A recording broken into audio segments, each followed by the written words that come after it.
what a way to win a stage. This was no lucky win. This was a brilliant piece of bike riding. And so he comes home, 5 hours and 12 minutes in the saddle today for him, Francisco Cabello of Spain. And yes, indeed, yesterday Francisco Cabello led for most of the long stage between Dover and Brighton for his first ever stage victory in the Tour de France. And what a historic victory it was as well, because now he can say he won a stage of the Tour in Great Britain. And there's only one other rider ever done that 20 years ago. There was a change too in the race lead.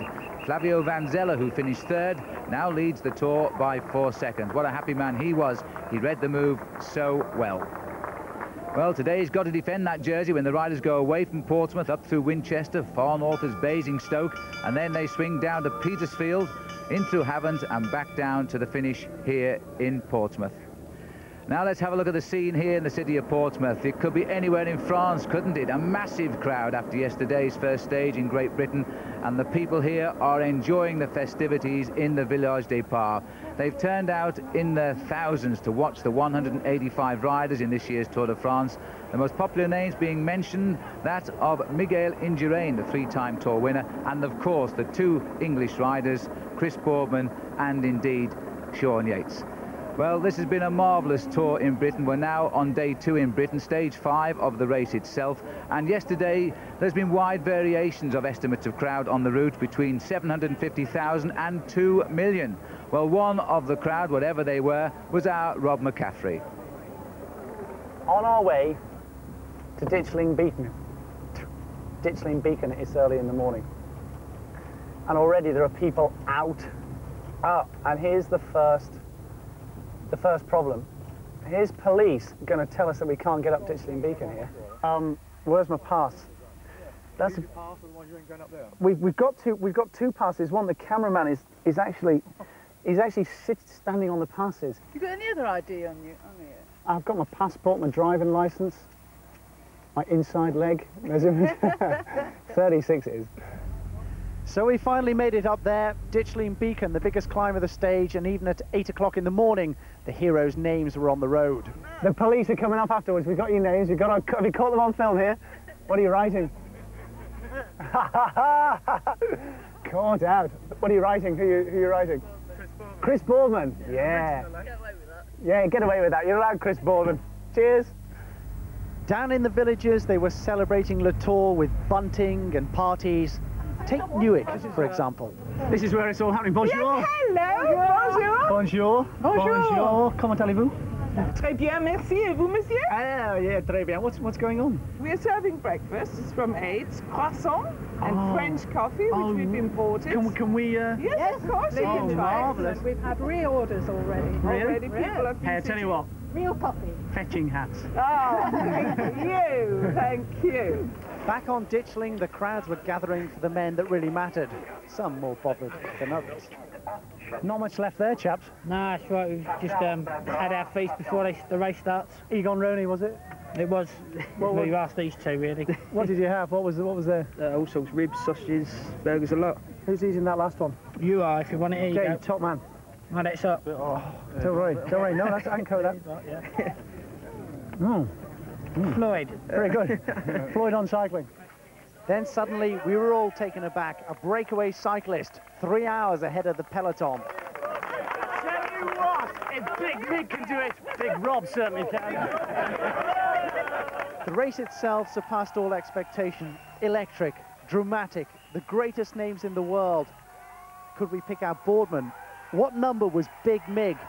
This was history, and we all knew it.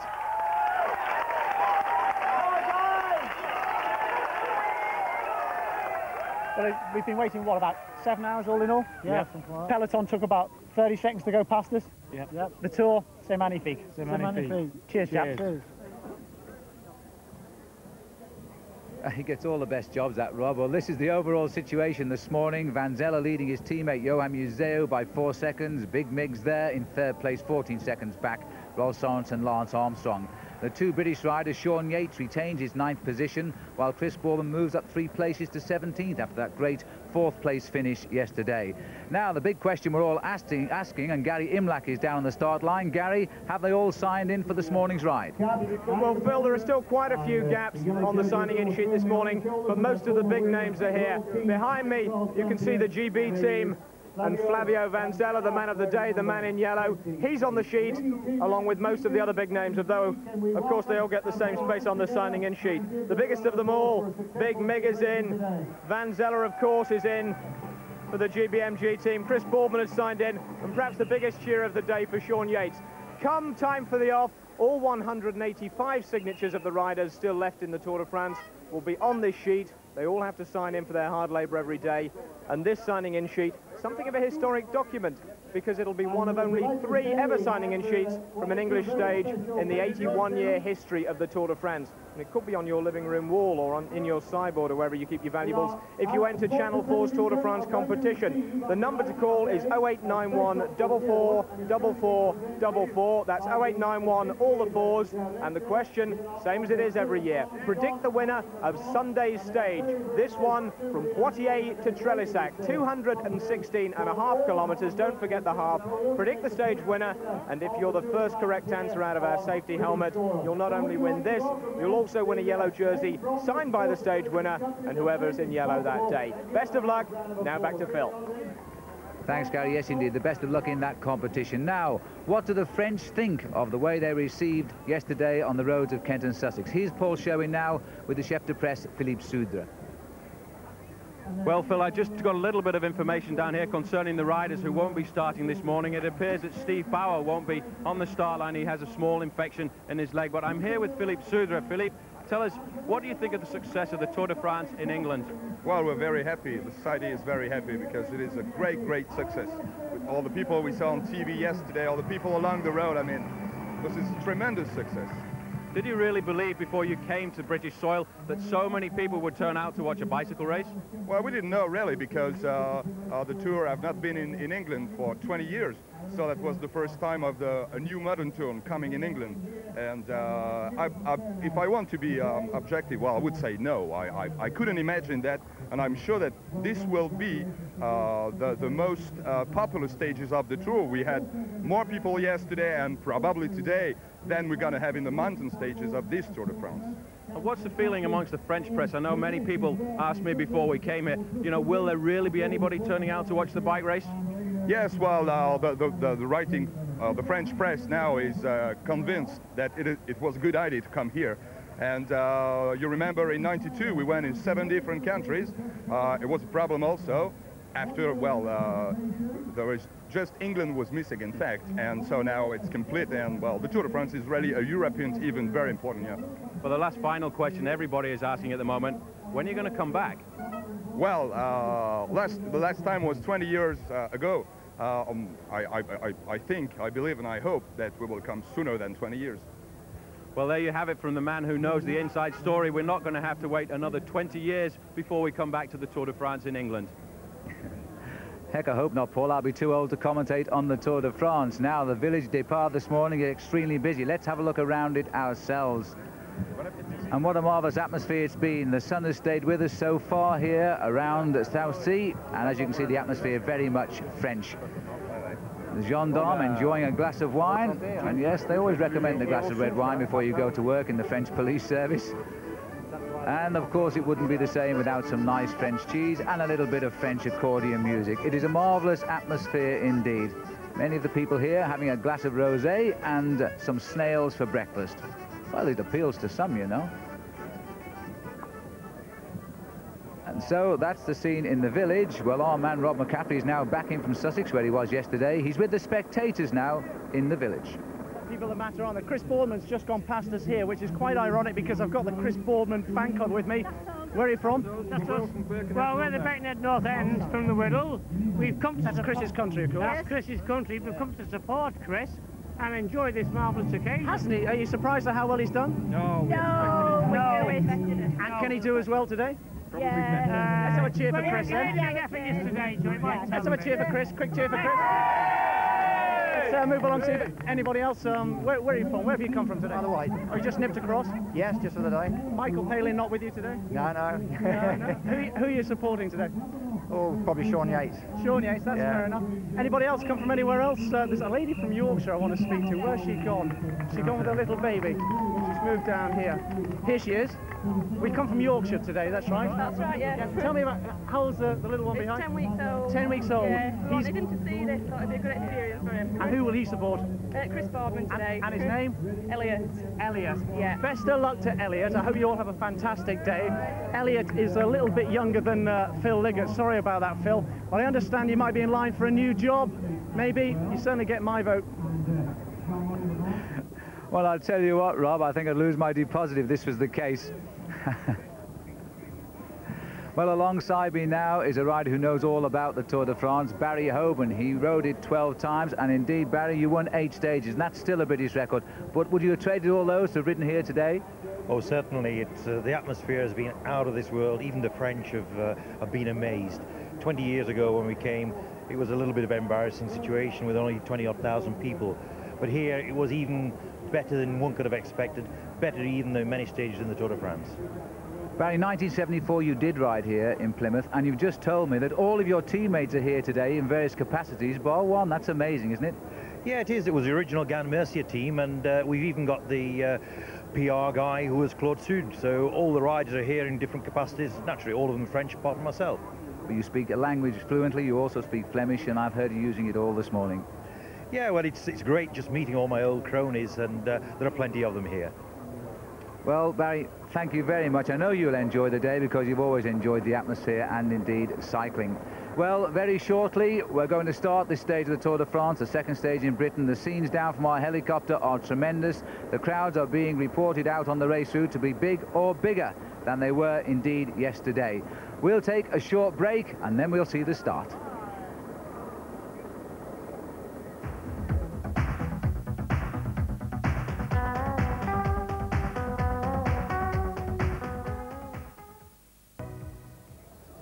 And welcome back, and this 127-year-old bicycle here will not be competing in today's stage of the Tour de France. I can promise you that. It wouldn't manage the route. Let's have a look at the route itself.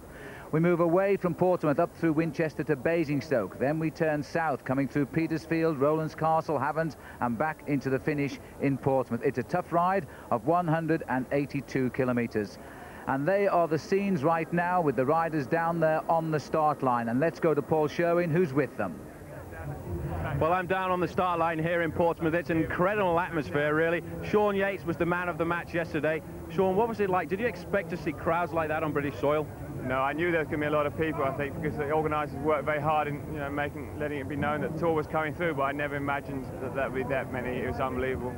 When you started your career 11 Tour de France's ago, did you ever think that you could actually ride the Tour de France here?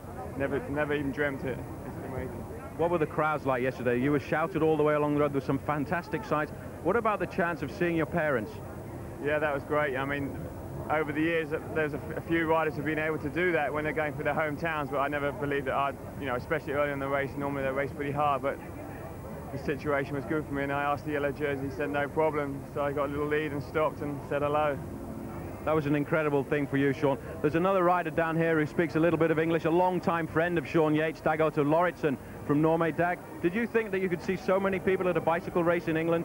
No, I wouldn't imagine, in my hardest belief, and I saw all of them was yelling for Sean, and it's nice for me to see too, because Sean is one of my best friends in cycling, so it was a great experience to go here yesterday. Well, you've had it from the men who are actually going out onto the road again from Portsmouth up to Portsmouth, and it's going to be an incredible day. We had over 1 million people watch the race yesterday, and today they're announcing over more than that are going to turn out and watch the Tour de France. Let's get on with the start, because these guys are ready to get out and start racing again. And step aside, Paul, because they'll be in a hurry today. Only 4 seconds, remember, separating the top 2 riders in the Tour de France. They're getting ready for the off now. You can see the crowds down here. It's a massive organisation, and the city of Portsmouth have done an exceptional job in arranging the arrival of the Tour de France. There they are on the start line. As I say, 184 now, as Paul Sherwin has told us. Steve Bauer has had to pull out this morning, and that's sad, and that will weaken the Motorola team. And, of course, Bauer on the same team as Sean Yates. A wander round at the millionaires of world cycling, and that's the sort of salary that Miguel Indurain commands, more than £1 million a year for pedaling his bike. But then if you've won the Tour of Italy twice and the Tour de France 3 times, you expect to get well paid for the job, don't you? The crowd here, how nice it's been to talk to so many knowledgeable English people about a foreign event on home shores. Albert Bouvet moving across to our right, the white-haired gentleman has won the classic races when he raced as a professional for France, enjoying his last Tour de France, and promoted to be in the following car this year rather than on his usual motorbike. Over the years he's shouted at so many people he's lost his voice, because he's always made sure of the safety of the riders. The podiums to the left there, where the riders have been presented to the public.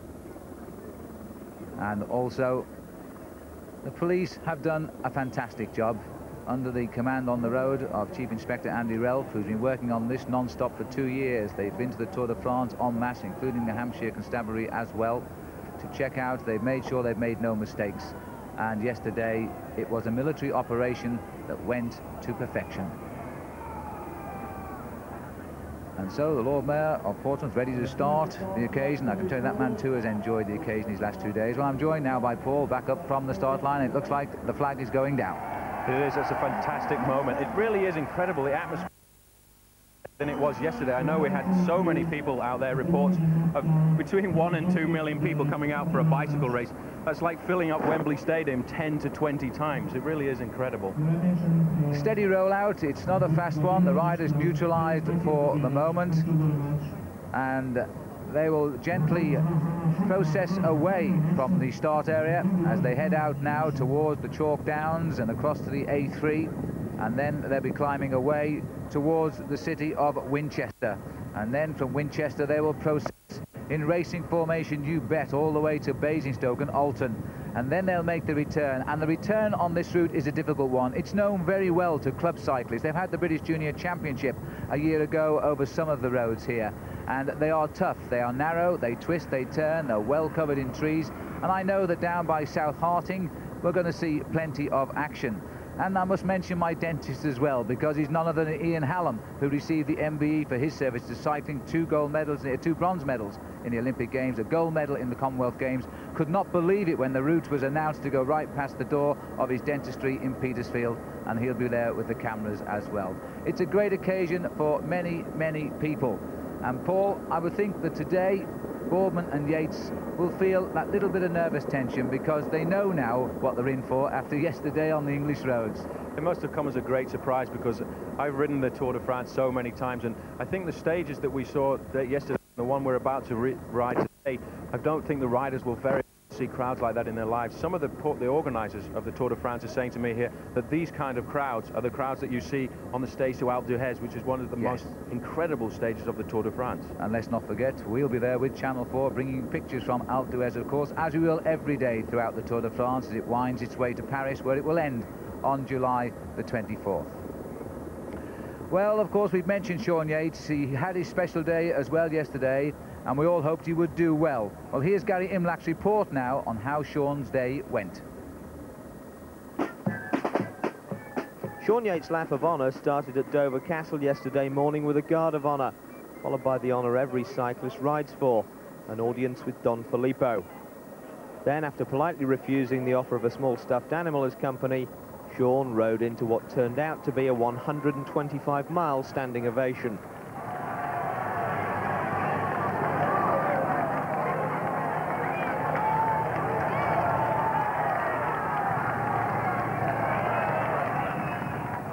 In line with peloton tradition, Sean was allowed a way to lead the bunch into Ashdown Forest, a couple of miles from his home, where his mum and dad were waiting for him.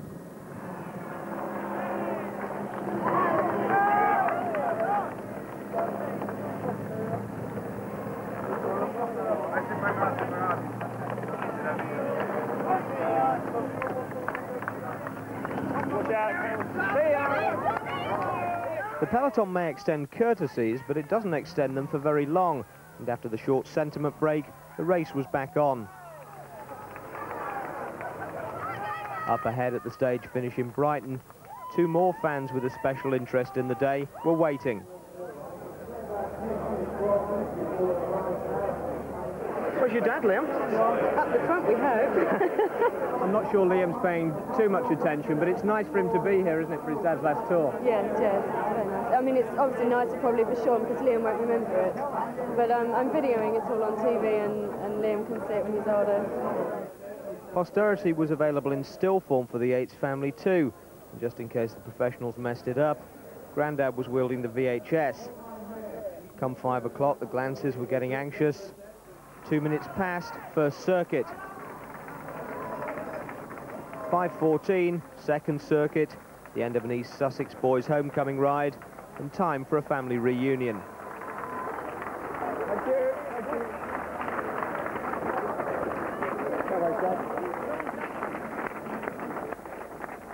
Inevitably, it was a brief one, though, because local boy or not, Sean had to get back to the team hotel and prepare to do it all again in Portsmouth. Okay, Chris. Okay, Bobby, talk to you later. Bye. And Daddy Yates enjoying holding the baby there, and in fact lying 9th overall at the moment in the Tour de France, and I think that's the highest position Sean has ever had, and putting on a show, we hope, again today. Well, the race is underway as they move away now from Southsea. As I say, they're heading up towards the A3, and then they'll continue over what is an exciting route today. I was talking to the police before the start this morning. They are expecting at least as many and possibly more spectators out on the route because we go to the big conglomerations through the centre of the city of Winchester and along up to Basingstoke as well. But they make a marvellous sight.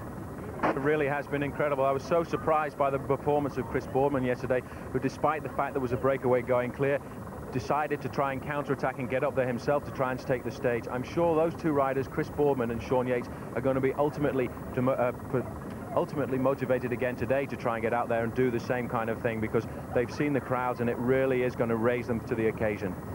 Well, we're entering now the Naval Dockyard, and they'll be going past HMS Victory as well. And for that reason, the race staying neutralised for this tour of the historic dockyard here in the city of Portsmouth, the #1 naval city, of course. And then they will wind the way out the highway again. These riders that do this day in, day out for 23 days. And there we are, the riders coming up. Massed together, the yellow jersey held precariously on the shoulders of Flavio Vanzella by just 4 seconds from his teammate Johan Museu. They're throwing it around at the moment. I wonder what will be the situation by the time the riders return back here to the city of Portsmouth. Passing HMS Victory then, and the riders, well, I wonder if the French know the significance of that ship, Paul. Well, I wonder how many of them know the history. There's a lot of history surrounding here in Portsmouth. In fact, it's the 800th anniversary of the city. Well, remember that we are with you this afternoon during the racing, which begins at 2 o'clock, and our full roundup begins at 8 o'clock. As usual, our programme tonight will show you all that happens on the open roads round Portsmouth today. The Tour de France now packing up at the start line, but of course we'll be reassembling very shortly for the finishing line. It's very, very close. Until we see you later, goodbye.